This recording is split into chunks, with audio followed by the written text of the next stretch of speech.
Evidence-based government, transforming policy with data and research. Ladies and gentlemen, today I'd like to talk to you about a concept that has the potential to revolutionize how our governments make decisions. Evidence-based government. Imagine a world where every policy decision, every new project, and every government action is guided not by gut feelings or political whims, but by solid, reliable information. That's the promise of evidence-based government. So, what exactly is evidence-based government? Simply put, it's an approach where policy decisions are guided by the best available data, research, and evidence. This method ensures that government actions are based on facts rather than assumptions or political motivations. The concept of evidence-based government didn't just appear out of thin air. It actually has its roots in the field of medicine. Back in the early 1990s, the medical community underwent a significant shift in how they approached patient care. Before this shift, doctors primarily relied on their personal training, experience, and traditional practices to make decisions. They might consult with more experienced colleagues or, occasionally, dig into medical literature. But there was no systematic way to ensure they were using the most up-to-date and reliable information. Then came the revolution of evidence-based medicine. This new approach defined a gold standard for research methods. It provided ways to evaluate research literature based on the strength of the evidence and developed methods to synthesize information from multiple studies. Experts reviewed the evidence to form practice guidelines for most conditions and diseases. Today, this information is available in almost all doctors' offices, routinely assisting them in making informed medical decisions.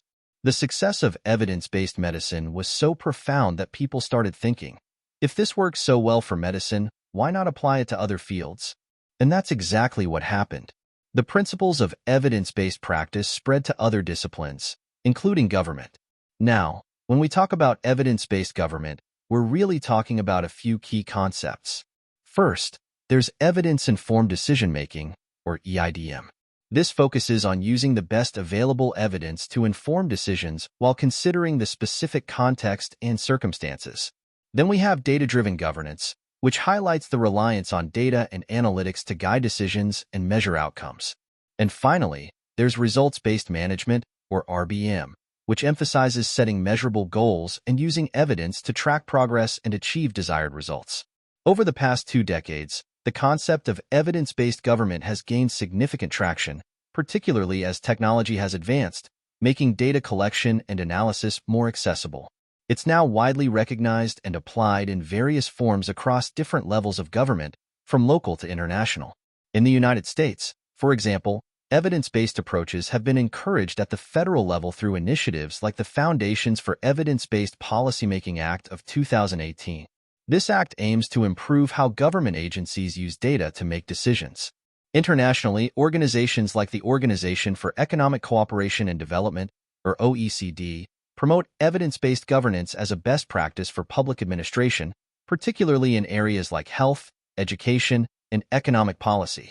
However, it's important to note that the adoption of evidence-based government isn't uniform across all regions and sectors. Countries with advanced data infrastructure and a culture of transparency are more likely to implement evidence-based approaches. Others may face challenges due to limited resources, data availability, or political will. And that brings us to one of the biggest challenges in implementing evidence-based government: political will. Political will refers to the determination of political leaders or institutions to pursue certain policies or actions, even when they may be challenging, unpopular, or require significant effort and resources. Several factors influence political will when it comes to evidence-based government. Leadership commitment is crucial. Strong leaders can drive the adoption of evidence-based practices, while a lack of commitment can hinder it. Public opinion also plays a role. Politicians may be swayed by what they perceive as voter preferences, even if these opinions are not based on evidence.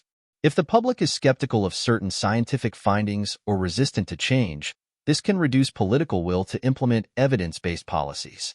Ideological beliefs can also be a barrier. Sometimes, political leaders may prioritize their beliefs over evidence. For example, policies related to climate change or public health may face resistance if they conflict with a leader's or party's ideological stance. Resource allocation is another factor. Implementing evidence-based practices often requires significant investment in data collection, analysis, and program implementation. Political leaders may lack the will to allocate the necessary resources, especially if they perceive short-term costs as outweighing long-term benefits. We've seen examples of this lack of political will in various areas. In some regions, despite overwhelming scientific evidence, political leaders may resist implementing policies to address climate change due to economic interests, political pressure, or ideological beliefs. During health crises, such as the COVID pandemic, some governments were criticized for ignoring scientific advice due to political considerations or mistrust in science, leading to less effective responses. In education, evidence-based policies, such as changes to curriculum or teaching methods, are sometimes not implemented because of political pushback from stakeholders who prefer traditional approaches or fear change. But it's not all doom and gloom. Many cities across the United States have embraced evidence-based government and are seeing positive results. Let me share a few examples. In New Orleans, they're part of the Strong Cities, Strong Communities program, which aims to help cities use data and evidence to improve their communities. Oakland has established the Oakland Equity Lab, which works to advance equity and justice through data-driven policymaking. Seattle has an Office of Performance and Accountability that helps city departments use data to improve their performance and outcomes. And in Philadelphia, the Office of Innovation and Technology uses data and technology to improve city services and operations. Philadelphia has also launched an open data initiative, making a significant amount of city data publicly available to encourage innovation and citizen engagement.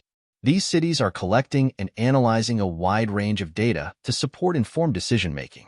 This includes demographic data from the U.S. Census, which helps in understanding the population and planning services, infrastructure, and resource allocation. They're looking at economic data, such as employment rates and business activity, often using information from the Bureau of Economic Analysis. Infrastructure data is crucial, with many cities using Geographic Information Systems, or GIS, to map and analyze the condition of roads, bridges, public buildings, and other systems. Environmental data, including air and water quality and climate information, often comes from the Environmental Protection Agency and helps cities monitor and address environmental factors. Cities are also gathering public opinion through surveys, focus groups, and social media analysis. Crime and public safety data helps in planning public safety initiatives and resource allocation. Health data, often from sources like the Centers for Disease Control and Prevention, aids in planning public health interventions. Housing and real estate data informs decisions about zoning and housing policies. Education data guides planning for school capacities and educational programs. And transportation data helps in making decisions about infrastructure improvements and traffic management. But cities aren't just relying on existing data sources. They're also actively collecting their own data through various methods. They're using administrative data from government records, conducting surveys and polls, carrying out observations and field studies, and even running experiments to test the effectiveness of different programs or interventions.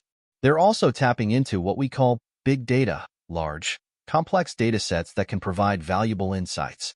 This might include data from social media, mobile devices, or even sensors placed around the city to monitor things like air quality or traffic flow. Some cities are also engaging in citizen science, where they involve residents in data collection efforts. By collecting and analyzing all this data, cities can gain valuable insights into the needs and preferences of their residents, the effectiveness of their policies, and the overall health and well-being of their communities. In conclusion, evidence-based government has the potential to transform policymaking, much like evidence-based medicine revolutionized healthcare. By grounding decisions in research and facts, we can create more effective, efficient, and equitable policies for our communities. While challenges exist, particularly in terms of political will and resource allocation, the examples we've seen from cities across the country show that evidence-based government is not just a theoretical concept, but a practical and powerful tool for improving governance. As citizens, we can support this approach by valuing data and evidence in our own decision-making, by asking our leaders to justify their decisions with evidence, and by participating in data collection efforts in our communities. Together, we can build a future where our governments work smarter, not just harder, to address the complex challenges we face.